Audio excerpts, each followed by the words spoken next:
وَلَقَدْ خَلَقْنَا الْإِنسَانَ فِي كَبَدٍ. Human beings were made in toil and labor and difficulty. Whether you believe in Allah or not, you will still have challenges in life, yes or no? Whether you believe in Allah or not, it's still going to be tough to make a living. It's still going to be tough to battle a sickness, you know? This life, it's not like for believers, they get luxury and disbelievers get difficulty. No, Allah made all human beings in struggle. That's what He said. If you could go through this struggle with Iman, then you will have the best of this life. And while you are making the best of this life, you'll be making the best of the next life too. You'll get a kind of peace nobody else enjoys. You're sick and the disbeliever is sick. But in your sickness, you still find peace and they find no peace.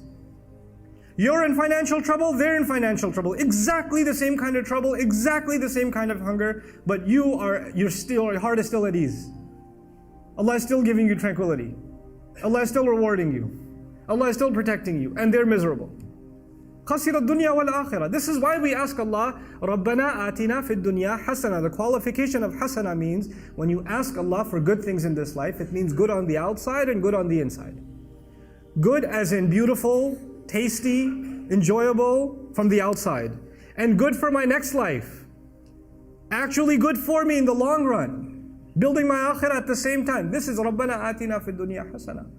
And therefore, وَفِي الْآخِرَةِ حَسَنَةً. And as a result, good in the next life. Something that's beautiful and good on the inside as well. So Allah Azza wa Jalla says He lost this world and the next. ذَلِكَ هُوَ الْخُسْرَانُ الْمُبِينُ. That is the ultimate loss. The Quran uses 3 words for loss.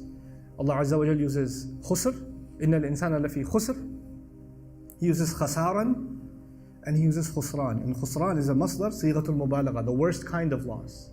The worst imaginable loss.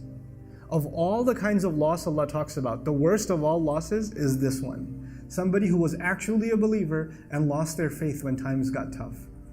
And as a result, they lost this life and the next life, and they had it all. Allah had everything laid out for them. Everything was laid out for them.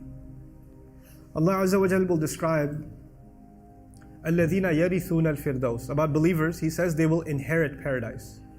Strange word. Allah didn't say, in many places He says they will enter paradise. But in Surah Al-Mu'minun, He says they will inherit paradise.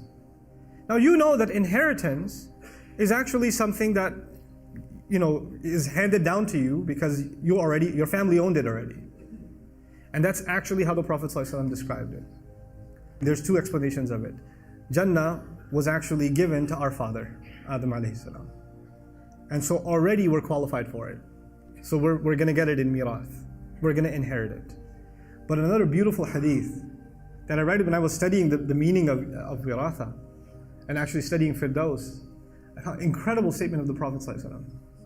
He says, Allah made a house in Firdaus for every human being. Not just every believer, every human being. But some people just didn't want to go. So when believers get there, there's going to be a lot of empty homes. And so they're going to inherit those homes. The house Allah has built for you and the house Allah has built for me is already there. The expectation from Allah for you to enter the highest place in Jannah is already there. Don't mess it up.